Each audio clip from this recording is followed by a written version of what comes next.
I think I remember what I was doing. I was looking for seashells to get onto this boat over here. That... Oh, why did my light turn off? No! My light! Been doing that lately, so forgive me. Look at that little fishy that's gonna try and hurt me. Same with that crab. Look, I'm just passing through, sirs. I'm really not here to cause trouble. Ooh, a fishing line. I'll take that. I'll take anything I can take that you guys will allow me to steal from. Don't you dare clippy clop your claws at me. Excuse me, I'm sorry, crab. He's probably angry that I have a crab contraption that makes his family members fall to the ground on top to me. But, you know, whatever. Bring me shells, nice kind. I got your seashells, bitch! Excuse me? Come on, take them to cabin. He'll see fairly compensized for your service. Yes! Lovely. Fish? A dapper fish sits beside a hoard of seashells, obsessing over each one like a jeweler. He grabs the nearest one, runs his thin fingers carefully over the shell's spines. Bringing the seashells to his lips, he blows a low, triumphant note. His bulbous eyes light up with hope as if waiting for something to happen. An uneventful moment passes and he tosses the disappointing shell aside. Arrgh! Yeah, useless piece of flotsman? He grabs the next shell on the pile. This one. It's gotta be this one. Ahem. I'm looking for the captain of the ship. The fish's eyes swivel at you suspiciously. Are you draft? Can't you see my big hat? I am captain. You don't look like much. You don't. I can't speak, guys. You don't look much like the father of that little redhead girl on the docks. Then you must be talking about my predecessor. Tragic, really. The fish shakes his head and blows sad bubbles from his pipe. He grabs the nearest shell and runs his thin fingers carefully over its spine. What happened? Poor bloke went overboard during a nasty typhoon. We tried to fish him out of the drink, but I'm afraid to say he's with old Davy Jones now. As his trusty first mate, it was my responsibility to take up his mantle. He adjusted his oversized hat with pride. Now, you best have something for me, or else you wouldn't be wasting my time. You mean the seashells? The deckhand outside said you'd pay for them? Here, I got some seashells for you, bitch. The fish tears the shells out of your hand with such a force that you nearly lose your footing. It brings the first shell to his lips and blows on it so hard that specks of slime go flying everywhere. It makes a pathetic squealing whistle. The fish slumps back down into his fat red chair, tossing aside the shell with a sharp disdain. Cursed rubbish! I'll never find it. Find what? If you're looking to pick up a music instrument, you're sure going about it a funny way. Never mind. What? Just bring me more seashells. He flicks an odd coin-shaped object at your feet. Oh, okay. What's this? I just traded you a bunch of shells. It's the currency of the future. If you get on the ground floor, you'll be richer than the Stag Prince when I'm in charge of things. So if you want to be set for life, you better bring me more seashells. I think I'll manage my own investment, thank you. And shame I'll have to break the bad news to the child about her father. Well, Daddy's dead, lady. That's depressing. Did you get inside the boat? Have you seen my dad? I'm afraid to inform you that your father was lost at sea. What? That's impossible! He's the captain, and a captain never abandons his ship. Who told you that he was lost? Was it that slimy first mate, the fish? As a matter of fact, it was. Why? Of course. That explains why everyone is collecting seashells. He's trying to find the conch. He's swindling everyone in town just so to help him find a conch shell? It's not just any. I can't say that word. My dad used to tell a story to all those who'd listen. One night during a terrible storm, a handsome young sailor fell overboard as he sank down to the sea. A beautiful mermaid came to his rescue. She brought him back to the shore beneath the lighthouse. It was love at first sight, but alas, they couldn't be together. She had fins and he had feet, but they made a special promise. Whenever he missed her sweet voice, he'd stand under the lighthouse and blow an enchanted conch. No matter where she was, she'd hear the sound and come to see him. That way they could be together even if for a moment. Isn't that romantic? It's just a silly fairy tale, girl. But that gross fish believes it. I bet he thinks he can make the mermaid fall in love with him if he gets it. They both got fins after all. And maybe my dad's still out there. Maybe he got rescued by the mermaid, just like in the story. Oh, please. You have to find before the fish does. It might be the only way to find my dad. If the fish has everyone in town combing the beach for this thing, what makes you think I'll have a better chance? Maybe they're all looking in the wrong place. The sailor in the story lived in the lighthouse, not on the beach. So I have to get in the right lighthouse. We're breaking and entering, guys. The rusty lock makes a sound like a sloppy kiss as you turn the key inside it. Bubbling and creaking, the aged metal hinges protest as years of grime dissolve away. The wooden door swings open to reveal a wall of emerald seawater. You can see fish swimming about inside, but not a drop of crosses threshold. Oh my! The entire lighthouse must be filled up like a bottle. You probe the salty aperture with your finger, sending ripples along the surface, and as you pull a stopper from the top, the water begins to drain. Slowly at first, but quickly, building ferocity speeds, the waves cascade around you. You catch notes of triumphing sound droning above the crashing swells. The music turns into a soft whisper as the last of the floods is sucked away, leaving the inside of the lighthouse damp and encrusted with stranded seaweed life. You bend down to examine the source of the drainage, a golden conch. It's wedged between the waterlogged floorboard. I'll take that conch. It sounds as if it's an entire ocean. Okay, what a marvel. I wonder if the mermaid will still answer its call after all this time. The child's story said to blow it over the water under the lighthouse. Okay, let's do this.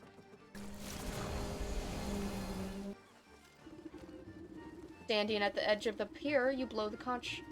You feel a warm breeze pass through the salty waves and uplift your spirits. A crystal clear, triumphing note rings out from its shell, and seems to still the ocean waves to mirror shine.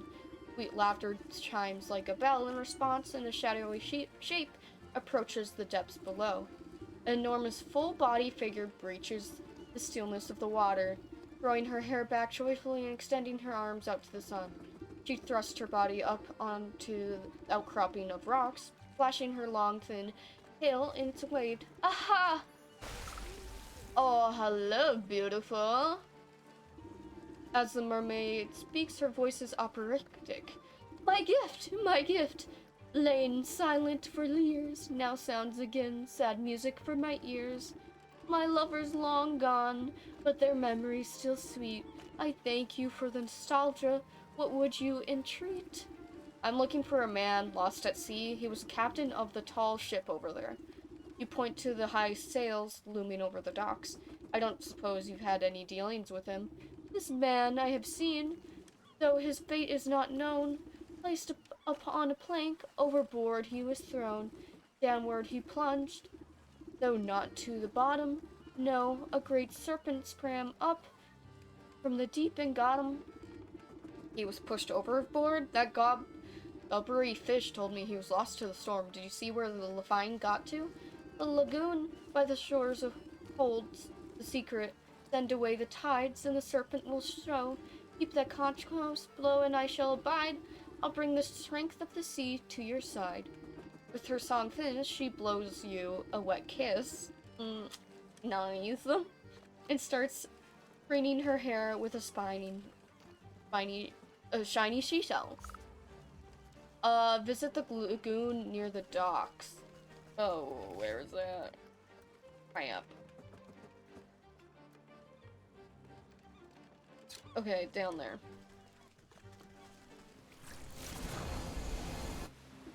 You take a deep breath and press the conch to your lips. Its clarion call echoes across the rippling tide. You feel the waves swell around your feet, reverting with the sound of the conch. The water disappears so fast that you're unsure if the tides are receding into the ocean, or the seafloor itself is rising from the depths. Ooh, when the waters recede, you look across the island, a yawning cave opening. From within, you sense a steady rhythm of enormous breaths. Oh, where is this? Oh, right here. Hello, my fishy friends. I am in a cave. Huzzah! How wonderful. Investigate. Hello, little fishy.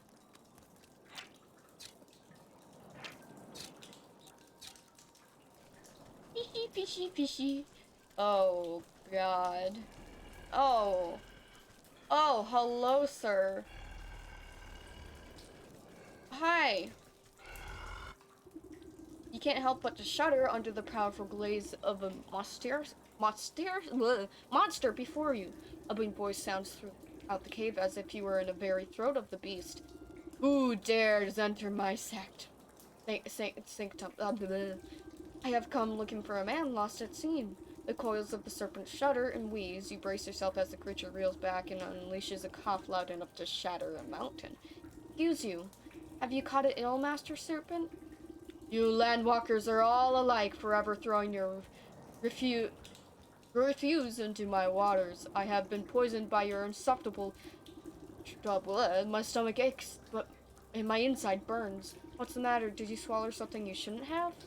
I have swallowed many things. You should not be here, land creature. Now, you're not well, and I may be able to help you. Open that gob of yours and let me take a look inside. Perhaps you have come to strike the final blow against me. Why should I trust you? You're being dramatic. I'm not going to hurt you. But if you don't let me look inside your belly, the sickness will surely fester. Doubtful, but perhaps I can humor you if you prove that you are a friend to the ocean. Answer me the riddles. 3. Only then I will trust your words, landwalker. First of my questions. You pull my waters from the ground to quench your thirst. What manner of a beast sits atop the well of your forest? Forest well. A fish? You may bury your dead in the dirt, but there is no escape from the call of the deep, whose watery gaze watches over your graveyard. I think... Oh, wait. Was it a mermaid? The final question. Your landwalkers desire gold over all things, but in front of you, banking house, what creature rules the true happiness? Oh.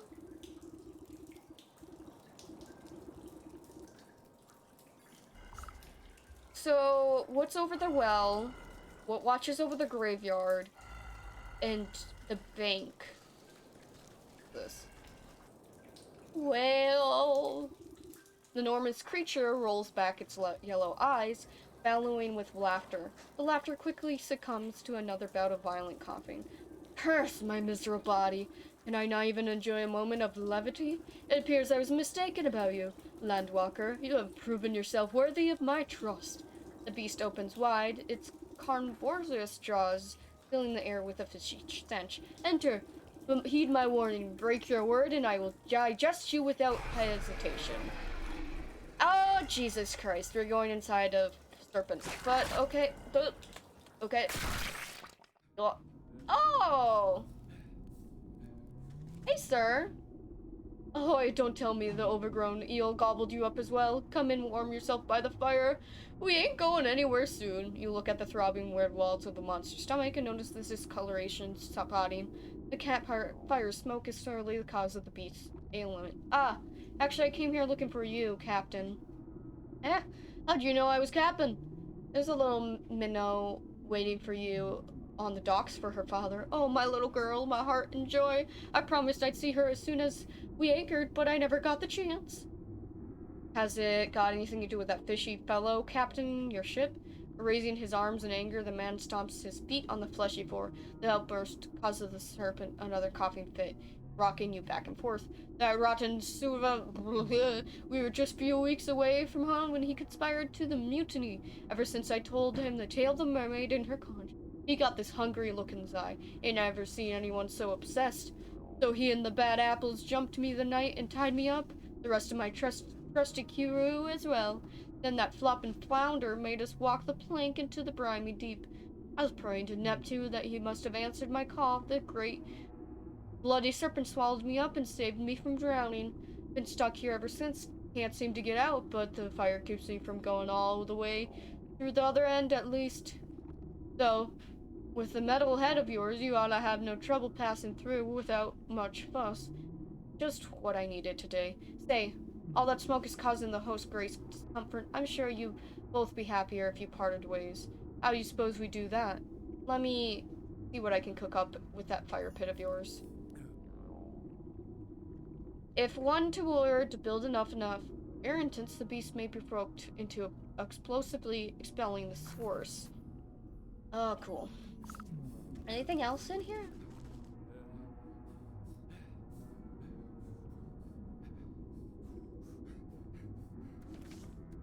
I'm just... see if I have the things I need on me. Potion of Blight, oral incense. Oh no! Oh no.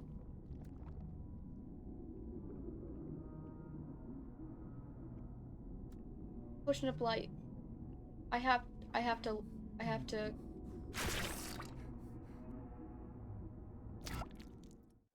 Oh! Cool. Well, I don't know. I'm not I'm not really fond about this whole adventure going on right here. This one we're doing right now. I'm not... Alright, let's make this fish, expel things, including me and this man. Okay. Are you guys ready? You pile the eye-watering ingredients on the campfire and fan the flames. Soon black smoke bellows up and fills every nook and cranny with its stinging odor. Captain scratches his nose and stifles a great sneeze.